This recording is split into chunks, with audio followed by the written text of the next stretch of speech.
Hey everybody, welcome back to the channel. So I'm going to be applying Milky Spore onto our lawn, both the back and the front.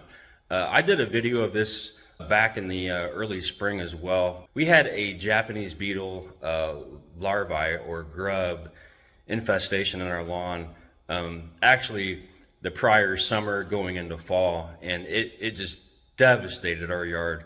And like I said in the other video back then, we should have jumped on it much earlier. So I'm not going to be playing around at all. We laid this stuff down in the spring, like I said, and then I'm getting ready to lay it down now that we're kind of getting towards the end of August going into September. That's when these things really start to feed on your grassroots. And the nice thing I wanted to mention too is that I manually went out there and did the powder method, but I found that Milky Spore now has the granule mix as well, so you can use it in your drop spreader. So here we are. Here's the granule grub control Milky Spore. Again, in the spring I did the powder method, which I can tell definitely helped, but this time I'm going to make this a little bit easier myself. These are 20-pound bags, and basically this is for grub control. This is the organic method, which is what we try to do here.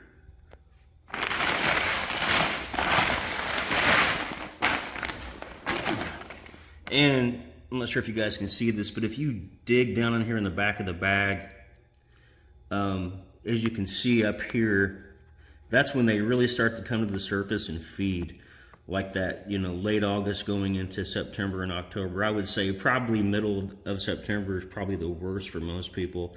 It says it right there, grubs continue to feed and grow rapidly. Injury to roots of plants is most common at this time. So I'm hopping on this like the last week of August, going into September for the back and the front.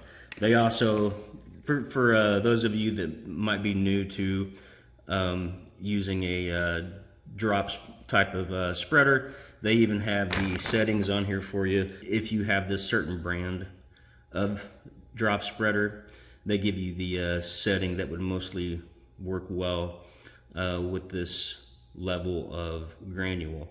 If you're new to using a spreader, I have a little how-to guide in the video description, so check that out. So I'm going to go ahead and start filling this up outside and get this spreaded. Alright, so let's go ahead and fill this bad boy up. Now I want to mention a couple things. One, I haven't used this since the spring. I just haven't had a need. So I did air up my tires here. These go to 30 PSI. And again, this is a cedar, but this also functions as an aerator, as you can see here with the spikes. So I'm going to go ahead and do 2 for 1 today. I'm going to go ahead and aerate while I'm putting this down. Aeration, I've read, also helps with grub control because grubs tend to like more compacted soil. So, and my lawn needs aerated anyway. So I'm going to go ahead and aerate, which means I'm going to have this down, these down, spinning as I'm dropping the granules out of here. Okay, now everybody's drop spreader, cedar aerator, whatever you have, everybody has different settings that the manufacturer recommends. I got mine sitting here right on the edge of 6. Okay, so I'm going to go ahead and turn that clockwise and tighten that down. So what we do is here, this thing is all the way closed, right, as you can see here. So as I start moving along in my tractor, I'm going to go ahead and kick that with my backhand, and then as you can see, that opens that up. You can see those holes down there, right? Try to get a better view for you. You can see those close and open, right? So that's how we allow the granules to drop out of here. So again, this is recommending about 6 for me. So that's why I have it set on. And I also wanted to mention that they say with this Milky Spore here,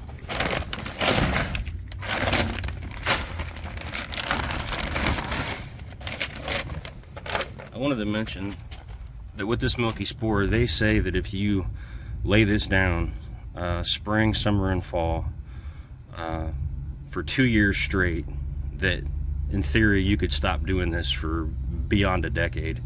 So evidently, once this Milky Spore builds up in the ground, it stays there for a long time. I've read 20 years, I've read 10 years, I've read that you never have to put it down ever again. So if you're real consistent with this for a couple years, spring, summer, fall, you should definitely notice a significant decrease in the population of your Japanese beetle larvae.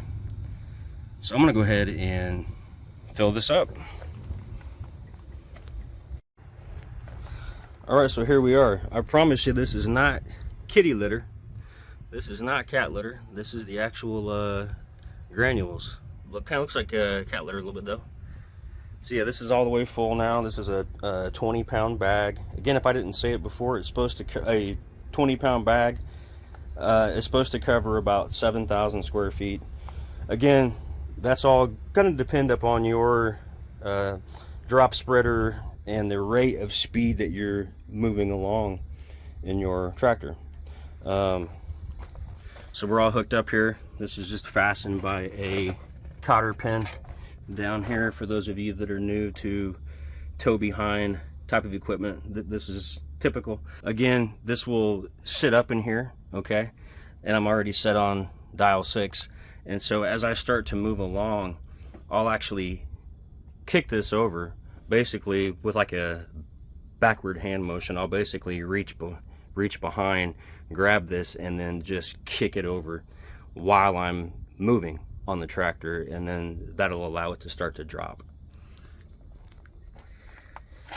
If you have one of these aerator slash seeder combos, here is the lever for that. So you'll simply just take that out like that, and then now as you can see, the spikes are on the ground.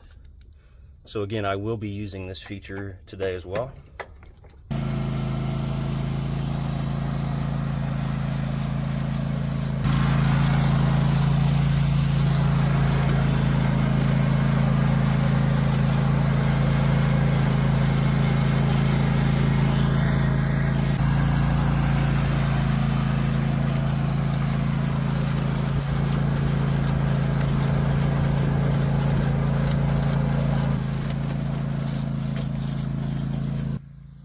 And that's how you do it.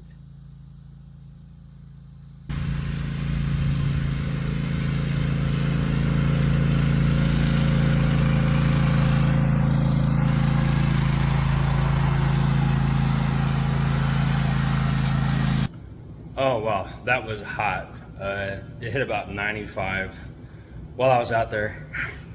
But I had to get out there because it's been pretty dry out here, and we've been wanting to get this Milky Spore put down, and I saw that we're going to be getting some pretty good thunderstorms and rain over the next couple of days. So I wanted to take advantage of that rainfall versus me having to go back out there, fill up my sprayer with water, and do it manually, because it's important to make sure these granules get lots of water after you lay them.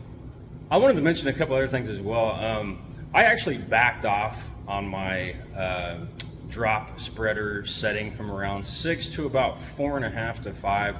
I noticed it was coming out a little bit more than what I wanted.